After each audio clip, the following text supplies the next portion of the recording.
한국, Korea? 삼성과 K-팝 What's 말고 there 뭐가 besides 있냐고. Samsung and 하버드 K-pop? 출신 미국 연구원의 냉소적인 한마디. 한국을 가장 하찮게 여겼던 그녀. 베트남전 참전 용사인 아버지도 경고했죠. Asia would 아시아는 still be 여전히 chaos and 혼란과 corruption. 부패뿐일 거다. 한국도 Same goes 마찬가지고. for South Korea. 하지만 인천공항에 발을 디딘 그 순간부터 모든 게 달랐습니다. 미국에서도 본 적 없는 이것에 그녀는 충격을 받았어요.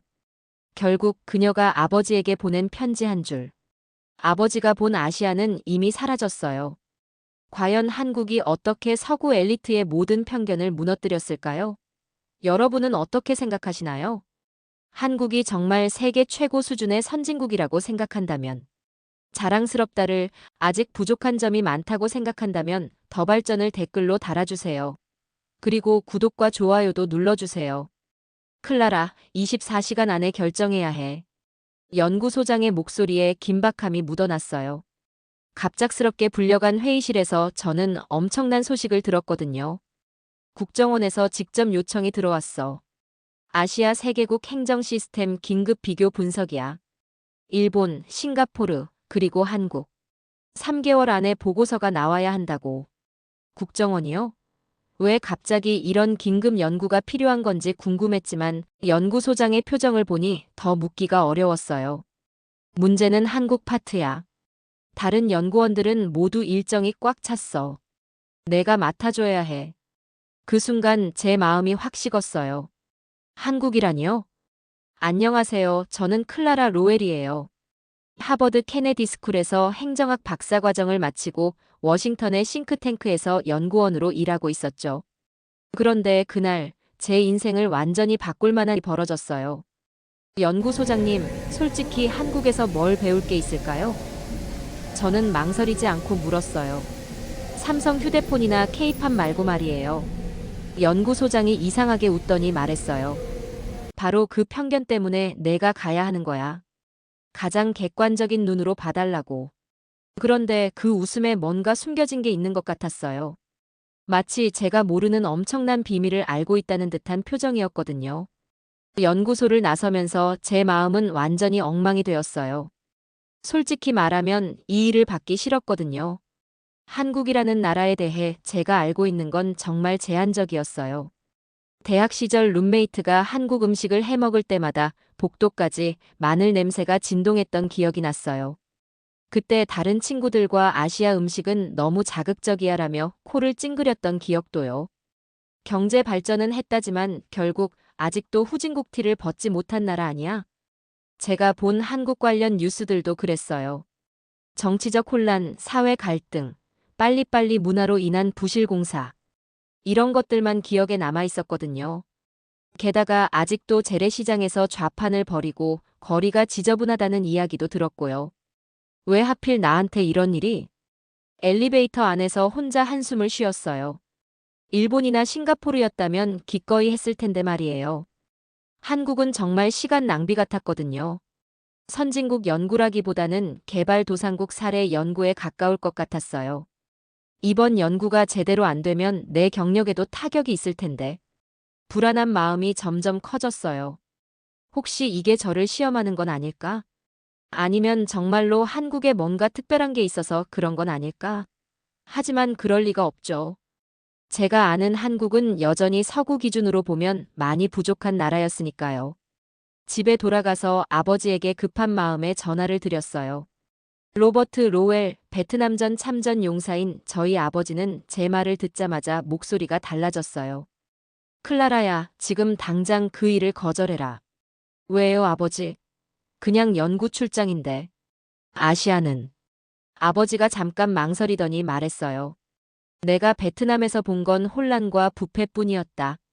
특히 그런 나라들은 겉모습과 속이 다를 거야. 한국도 마찬가지겠지? 아버지의 목소리에서 묘한 경고의 느낌이 들었어요. 마치 제가 위험한 곳으로 가는 것처럼요. 하지만 아버지, 이미 결정된 일이에요. 게다가 한국이 그렇게 문제가 많은 나라일까요? 문제가 많고 적고가 아니라.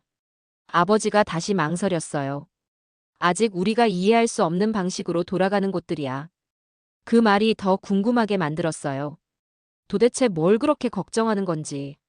비행기표를 예약하면서도 계속 의문이 들었어요. 왜 국정원에서 갑자기 이런 연구를 요청했을까? 연구소장의 그 의미심장한 웃음은 뭐였을까? 그리고 아버지는 왜 그렇게 걱정하는 걸까? 그때의 저는 전혀 몰랐어요.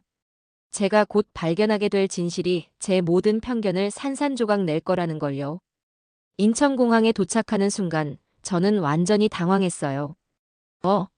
이상하다. 입국장에 들어서자마자 제가 예상했던 모습과 전혀 달랐거든요. 길게 늘어선 줄도 없고 복잡하고 시끄러운 분위기도 아니었어요. 대신 저를 기다리고 있던 건 말로만 들었던 자동 얼굴 인식 게이트였죠. 카메라가 제 얼굴을 스캔하는 동안 가슴이 두근거렸어요. 설마 이게 제대로 작동할까? 그런데 삐소리와 함께 문이 열렸어요. 신기하게도 제 여권 정보까지 화면에 뜨더라고요. 수화물을 찾으러 가는데 또 다른 충격이 기다리고 있었어요. 제가 맡긴 캐리어가 어디 있는지 실시간으로 추적할 수 있다는 거예요. 스마트폰 앱으로요. 미국에서도 이런 건 없는데. 택시를 타고 강남으로 향하면서 창밖을 내다봤어요. 예상했던 낡고 지저분한 거리가 아니라 깔끔하고 현대적인 건물들이 쭉 늘어서 있었어요. 도로도 말끔했고요. 아가씨, 한국 처음이세요? 택시 기사가 물었어요. 네, 연구 때문에 왔어요. 아, 그럼 우리나라가 어떤지 제대로 보고 가세요. 요즘 외국 사람들이 깜짝 놀라고 간다니까요. 그때는 그냥 친절한 말 정도로 생각했죠. 하지만 호텔에 도착해서 진짜 놀라운 일이 벌어졌어요. 호텔 로비부터가 예상과 달랐어요. 마블 바닥에 고급스러운 조명, 그리고 은은하게 퍼지는 음악까지. 워싱턴의 5성급 호텔과 비교해도 전혀 부족함이 없었죠. 체크인을 하는데 직원이 저에게 작은 키트를 건네더라고요.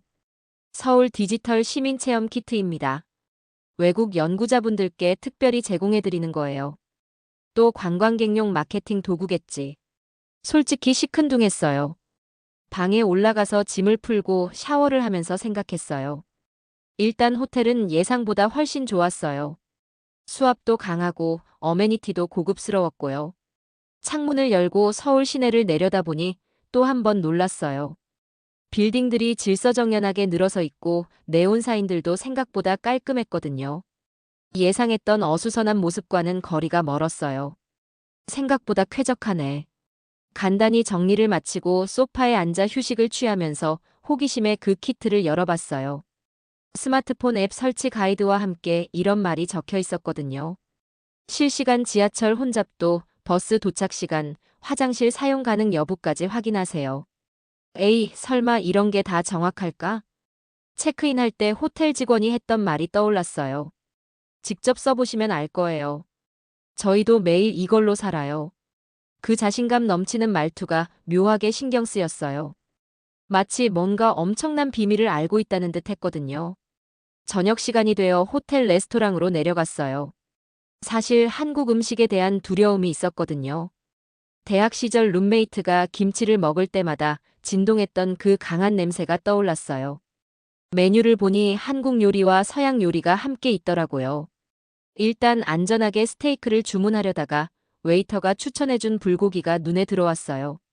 처음 오신 분들께 인기가 많아요. 맵지 않고 달콤해서 드시기 편할 거예요. 한번 시도해볼까? 불고기가 나왔는데 생각과 완전히 달랐어요. 역한 마늘 냄새가 날 거라고 예상했는데 오히려 달콤하고 고소한 향이 났어요. 한 입 먹어보니 정말 맛있더라고요. 이거 정말 한국 음식이에요? 웨이터에게 물었어요. 네, 저희가 직접 양념해서 만든 전통 불고기예요. 그 순간 제가 가지고 있던 한국 음식에 대한 편견이 조금씩 흔들리기 시작했어요. 생각해보니 대학 시절 룸메이트는 요리 초보였을 수도 있잖아요. 식사를 마치고 방으로 올라와서 앱을 설치해봤어요. 정말로 실시간으로 지하철 혼잡도가 표시되고 명동역 근처 상황까지 나오더라고요. 내일 한번 확인해봐야겠어. 그날 밤 잠자리에 들면서 생각했어요. 공항에서부터 호텔, 그리고 저녁 식사까지. 제가 예상했던 한국과 실제 한국 사이에 뭔가 엄청난 차이가 있다는 걸 직감했거든요. 연구소장의 그 의미심장한 미소가 다시 떠올랐어요. 그리고 택시 기사가 한 말도요. 요즘 외국 사람들이 깜짝 놀라고 간다. 혹시 정말로 내가 모르는 뭔가가 있는 건 아닐까? 과연 내일은 또 어떤 놀라운 일이 기다리고 있을까요? 다음 날 아침, 저는 호기심을 참을 수 없어서 일찍 일어났어요. 어제 받은 디지털 시민 체험 키트의 앱을 진짜로 확인해 보고 싶었거든요. 명동으로 가는 지하철에서 앱을 켜봤어요. 2호선 혼잡도가 65%라고 나왔는데 정말로 그 정도였어요. 버스 도착 시간도 정확했고 심지어 화장실 사용 가능 여부까지 맞았어요. 이게 어떻게 가능하지? 그 의문을 안고 서울시청에 도착했어요. 제가 미리 약속 잡아둔 박지훈 정책관과의 만남이었죠. 시청 건물에 들어서는 순간 저는 말 그대로 입이 떡 벌어졌어요. 로비에 거대한 월스크린이 설치되어 있었는데 서울시 25개 구의 모든 현황이 실시간으로 표시되고 있었어요. 교통 상황, 에너지 사용량, 민원 처리 현황, 심지어 각 구별 미세먼지 농도까지요. 놀라셨죠? 박지훈 정책관이 제 뒤에서 말했어요. 이건 정말 실시간인가요? 네, 30초마다 업데이트됩니다. 더 놀라운 건 위층에 있어요. 엘리베이터를 타고 올라가면서 박 정책관이 설명해줬어요. 저희는 이걸 디지털 메이어 오피스라고 부려요. 시장님께서 직접 이 데이터를 보시면서 정책 결정을 하시거든요. 엘리베이터 문이 열리자 정말 충격적인 광경이 펼쳐졌어요. 마치 NASA 관제센터 같았어요. 수십 개의 모니터에 온갖 데이터가 흘러나오고 직원들이 실시간으로 모니터링하고 있었죠. 여기서 서울시 행정의 78%가 처리됩니다. 박 정책관의 말에 저는 깜짝 놀랐어요. 78%요? 그게 가능한 일인가요? 보시죠. 지금 강남구 쪽 교통량이 급증하고 있어요. 30분 후 심각한 정체가 예상되는데 그가 키보드를 몇 번 치자 화면이 바뀌었어요. AI가 자동으로 신호등 타이밍을 조정하고 우회 경로를 시민들에게 안내합니다. 시민들 휴대폰에도 알림이 가고요. 이건 공상과학 영화에서나 볼 법한 일인데 런던에서는 이런 시스템이 있나요? 박 정책관이 물었어요. 솔직히 대답할 수밖에 없었어요. 런던의 데이터 연동률은 30% 정도예요. 그것도 부분적으로만 가능하고요. 박 정책관이 미소를 지었어요. 저희는 이미 5년 전부터 이 시스템을 운영하고 있어요. 더 놀라운 건 그 다음이었어요. 화면에 갑자기 빨간 경고등이 켜졌어요. 마포구 쪽에 집중호우 경보가 내려졌네요. 지금 바로 대응 체계가 가동됩니다. 정말로 몇 초 만에 관련 부서들이 연결되고 대피 안내 방송이 나가고 지하철과 버스 운행 계획이 조정되었어요. 이건 실험실 같은 시범 운영 아닌가요? 저는 의심스러워서 물었어요. 아니에요. 이건 실제 시민들이 매일 사용하는 시스템입니다. 클라라 씨께서 어제 사용하신 그 앱도 이 시스템에서 나온 데이터예요. 그 말을 듣는 순간 소름이 돋았어요. 어제 제가 체험했던 그 정확한 정보들이 모두 여기서 나온 거였다니요. 미국에도 이런 시스템이 있나요? 박 정책관이 다시 물었어요. 없어요. 이런 규모와 정확도의 시스템은 본 적이 없습니다. 그때 저는 깨달았어요. 제가 한국에 대해 얼마나 무지했는지를요. 이건 단순한 기술 발전이 아니라 완전히 다른 차원의 행정 시스템이었거든요. 내일은 실제 시민들이 이 시스템을 어떻게 사용하는지 보여드릴게요. 박 정책관이 말했어요. 시청을 나서면서 제 머릿속은 완전히 뒤죽박죽이 되었어요. 내가 지금까지 알고 있던 한국은 도대체 뭐였을까? 연구소장의 그 미소가 이제야 이해가 되기 시작했어요. 정말로 제가 모르는 엄청난 비밀이 있었던 거예요. 박 정책관과의 약속대로 다음 날 저는 실제 시민들이 어떻게 살아가는지 직접 체험해 보기로 했어요. 아침 8시 호텔에서 나와 지하철역으로 향했어요. 출근 시간대라 분명 혼잡할 텐데 신기하게도 사람들이 질서정연하게 움직이고 있었어요. 역 안에 들어서니 대형 스크린에 실시간 혼잡도가 표시되고 있었어요. 다음 열차 혼잡도 90%, 그 다음 열차 60% 이런 식으로요. 그런데 정말 놀라운 건 시민들이 자발적으로 덜 붐비는 다음 열차를 기다리고 있다는 거였어요. 저기요, 왜 다음 열차를 기다리세요? 옆에 서 있던 직장인에게 물어봤어요. 어차피 2분 차이밖에 안 나는데 편하게 가는 게 낫잖아요. 앱에서 미리 알려주니까 계획도 세울 수 있고요. 시민들이 이렇게 적극적으로 기술을 활용한다고 지하철을 타고 이동하면서 더 신기한 걸 발견했어요. 각 역마다 실시간으로 환승 정보, 출구별 혼잡도, 심지어 화장실 대기 시간까지 표시되고 있었거든요. 점심시간에 들어간 작은 식당에서 또 한 번 놀랐어요. 메뉴판에 QR코드가 있어서 스캔해봤는데 단순히 메뉴만 나오는 게 아니었어요. 어머, 외국분이시네요.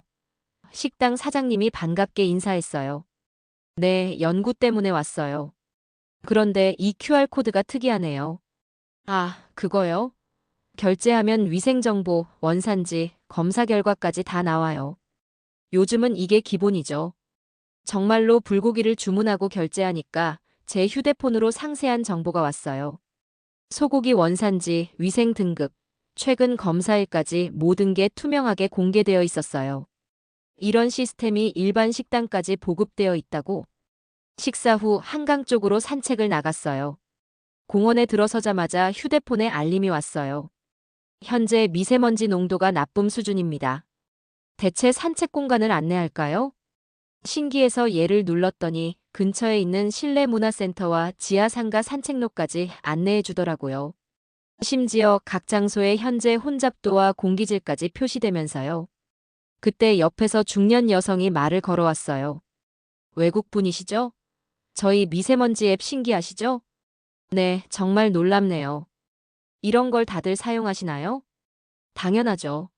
우리 손자도 학교에서 이거로 체육 시간 조정해요. 공기 나쁘면 실내 활동으로 바뀌거든요. 초등학생까지 이런 시스템을 쓴다고? 더 놀라운 건 버스 정류장에서 벌어졌어요. 휠체어를 탄 할아버지가 버스를 기다리고 계셨는데 버스가 도착하자 기사가 직접 내려와서 리프트를 작동시켰어요. 그런데 이게 끝이 아니었어요. 주변 시민들이 자연스럽게 공간을 만들어드리고 젊은 학생은 할아버지의 가방을 들어드렸어요. 괜찮습니다. 제가 할게요. 할아버지가 말씀하셨지만 모든 게 너무 자연스럽게 이루어졌어요. 버스에 탄 후 그 학생에게 물어봤어요. 항상 이렇게 도와드리시나요? 네, 당연하죠. 저희 아버지도 나이 드시면 저런 도움이 필요할 텐데요. 그 순간 제 마음이 뭉클해졌어요. 이건 기술의 문제가 아니라 시민의식의 문제였거든요. 저녁 무렵 호텔로 돌아가면서 생각했어요. 오늘 하루 종일 본 건 단순한 디지털 기술이 아니었어요. 기술과 인간이 완벽하게 조화를 이루며 살아가는 모습이었죠. 이게 정말 내가 아는 그 한국인가? 노년층까지 스마트폰을 능숙하게 사용하고 시민들이 자발적으로 시스템에 참여하고 서로를 배려하는 모습. 이 모든 게 너무나 자연스러웠어요. 그때 박 정책관의 말이 떠올랐어요. 기술은 사람을 지배하는 게 아니라 돕는 거예요. 정말 그랬어요. 여기서 기술은 시민들의 삶을 더 편리하고 안전하게 만드는 도구였어요. 내일은 또 어떤 놀라운 모습을 보게 될까요? 그 다음날 아침, 저는 잠에서 깨자마자 이상한 소리를 들었어요. 우르릉 쾅. 천둥번개와 함께 엄청난 비가 쏟아지고 있었어요. 창밖을 내다보니 빗줄기가 거의 폭포 수준이더라고요. 아, 오늘 일정은 취소해야겠네. 런던에서 이 정도 비가 오면 지하철은 지연되고 버스는 운행 중단되고 도로는 완전 마비되거든요.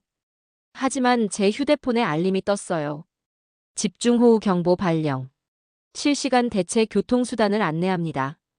설마 이런 날씨에도 시스템이 작동한다고? 호기심에 앱을 켜봤는데 정말 놀라웠어요. 지하철 운행 상황이 실시간으로 업데이트되고 침수 위험 구간은 빨간색으로 표시되면서 우회 경로까지 제시하고 있었어요. 박 정책관에게 전화를 걸었어요. 오늘 만날 수 있을까요? 이런 날씨에. 물론이죠. 오히려 오늘 같은 날 보시면 더 인상적일 거예요. 시청으로 오시면 됩니다. 정말로 나가봤는데 예상과 완전히 달랐어요. 지하철은 정상 운행되고 있었고 역사 곳곳에 우회. 경로 안내, 침수주의 구간 같은 안내 방송이 계속 나오고 있었어요. 더 놀라운 건 시민들의 반응이었어요. 아무도 당황하지 않고 차분하게 우회 경로를 이용하고 있었거든요. 이런 일이 자주 있나요? 옆 승객에게 물어봤어요. 여름에는 종종 있죠. 하지만 앱에서 다 알려주니까 별로 불편하지 않아요. 오히려 예전보다 훨씬 편해졌어요. 서울시청에 도착했을 때 저는 정말 충격적인 광경을 목격했어요. 디지털 메이어 오피스가 완전히 비상체제로 전환되어 있었어요. 클라라 씨, 잘 오셨어요. 박 정책관이 반갑게 맞아줬어요. 오늘은 저희 재난 대응 시스템을 직접 보실 수 있어요. 메인 스크린에는 서울시 전체 지도가 떠 있었고 실시간으로 강우량, 하천 수위, 침수 위험 지역이 표시되고 있었어요. 이게 다 실시간인가요? 네, 2분마다 업데이트됩니다. 보세요. 지금 한강 수위가 상승하고 있어요. 정말로 화면에서 한강 수위가 조금씩 올라가는 게 보였어요. 만약 위험 수준에 도달하면 자동으로 주변 지역 주민들에게 대피 안내가 가고 지하철 운행이 조정되며 도로 통제가 시작됩니다. 그때 갑자기 경보음이 울렸어요. 마포구 상암동 쪽 침수 발생했습니다. 순간 사무실이 바빠졌어요. 하지만 혼란스럽지 않았어요. 모든 게 체계적으로 진행되었거든요. 지금 보시는 게 AI 기반 예방 대응이에요. 박 정책관이 설명했어요. 침수가 발생하기 전에 이미 대비 체계가 가동된 거죠. 화면을 보니 해당 지역 주민들에게 이미 30분 전에 대피 안내가 나갔더라고요. 그리고 지금은 복구팀이 출동하고 있었고요.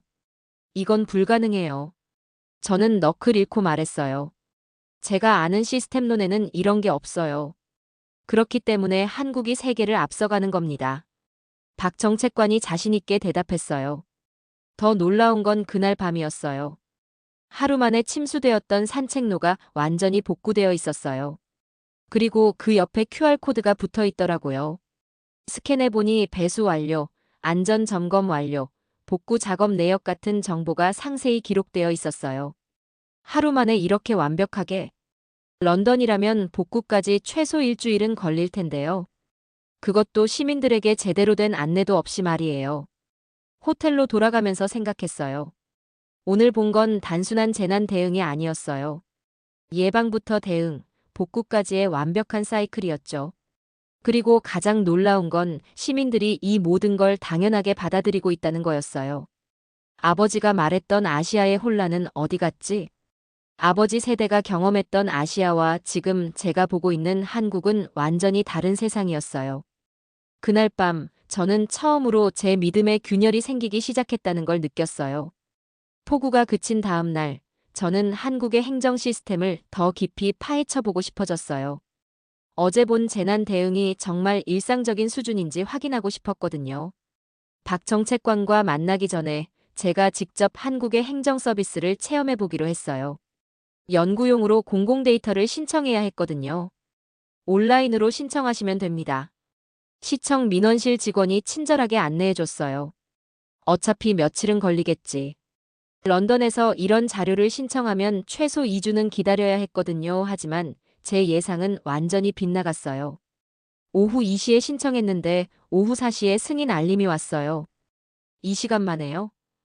깜짝 놀라서 박 정책관에게 전화했어요. 그 정도면 늦은 편인데요. 박 정책관이 웃으며 말했어요. 보통은 1시간 안에 처리돼요. 1시간이라고? 더 놀라운 건 그 다음이었어요. 연구 때문에 비자를 연장해야 했는데 이것도 하루 만에 처리됐어요. 미국에서는 몇 달이 걸리는 일이었는데 말이에요. 어떻게 이렇게 빠를 수가 있죠? 출입국 관리소 직원에게 물었어요. AI가 1차 검토를 하고 문제 없으면 자동 승인돼요. 복잡한 케이스만 담당자가 직접 봐요. 박 정책관과 만나서 이 놀라운 경험을 이야기했더니 더 신기한 걸 보여줬어요. 이게 저희 예산 집행 대시보드예요. 컴퓨터 화면에 서울시 예산이 어떻게 쓰이고 있는지 실시간으로 표시되고 있었어요. 도로 보수비, 복지 예산, 교육비까지 모든 게 투명하게 공개되어 있었죠. 시민들이 이걸 다 볼 수 있나요? 물론이죠. 누구든 홈페이지에서 확인할 수 있어요. 세금이 어디에 쓰이는지 알 권리가 있잖아요. 정말 놀랍다. 미국에서도 이 정도로 투명한 예산 공개는 본 적이 없었어요. 대부분 연례 보고서로만 발표하는데 실시간 공개라니요. 그런데 이런 투명성이 문제를 만들지는 않나요? 저는 의구심을 표했어요. 공무원들이 부담스러워하지 않을까요? 박 정책관이 미소를 지었어요. 오히려 공무원들이 더 책임감을 갖게 돼요. 그리고 시민들의 신뢰도 높아지고요. 정말로 그랬어요. 제가 며칠 동안 접한 공무원들은 모두 친절하고 전문적이었어요. 귀찮아하거나 건성으로 대하는 사람이 한 명도 없었거든요. 시민들 반응은 어때요? 만족도가 매년 올라가고 있어요. 예전에는 관공서 가는 걸 싫어했는데 지금은 오히려 편리해서 많이 이용해요. 그때 한 시민이 민원실로 들어왔어요. 60대 정도로 보이는 할머니였는데 스마트폰으로 능숙하게 QR코드를 찍고 계시더라고요. 저분도 디지털 서비스를 사용하시나요? 제가 놀라서 물었어요. 네, 요즘은 연세 드신 분들도 다들 잘 사용해요. 처음엔 어려워하셨지만 한번 익히면 오히려 더 편리하다고 하세요. 정말 신기했어요. 그 할머니가 몇 분 만에 서류를 출력하고 나가시는 모습을 보니 정말로 시스템이 잘 구축되어 있다는 생각이 들었어요. 참, 이것도 보세요. 박 정책관이 또 다른 화면을 켰어요. 시민 참여형 정책 제안 시스템이에요. 시민들이 올린 정책 제안들이 실시간으로 올라오고 담당 부서에서 답변하고 실제로 정책에 반영되는 과정까지 모두 공개되어 있었어요. 이런 제안 중에 실제로 정책이 된 것도 있나요? 많죠. 작년에만 300여 개 제안이 실제 정책으로 반영됐어요. 버스 노선 조정부터 공원시설 개선까지 다양해요. 이게 진짜 21세기 민주주의구나. 그때까지 제가 알고 있던 행정이라는 건 복잡하고 비효율적이고 불투명한 것이었어요. 하지만 여기서 본 행정은 완전히 달랐어요. 시민들이 직접 참여하고 모든 과정이 투명하고 결과까지 빠르게 나오는 시스템. 이건 제가 학교에서 배운 이상적인 거버넌스 모델 그 자체였어요. 그날 저녁 호텔방에서 혼자 생각했어요. 내가 지금까지 뭘 모르고 살았던 걸까? 한국의 행정 시스템은 제가 상상했던 것보다 훨씬 앞서 있었어요. 단순히 디지털화된 것이 아니라 시민 중심의 완전히 새로운 패러다임이었죠. 이제 정말로 제 기존 믿음이 흔들리기 시작했어요. 클라라처럼 한국의 놀라운 모습들을 더 많은 사람들이 알 수 있도록 구독과 좋아요 부탁드려요. 여러분의 작은 관심이 한국의 위상을 전 세계에 알리는 큰 힘이 됩니다. 다음 영상에서도 더욱 감동적인 한국의 이야기로 찾아뵐게요. 감사합니다.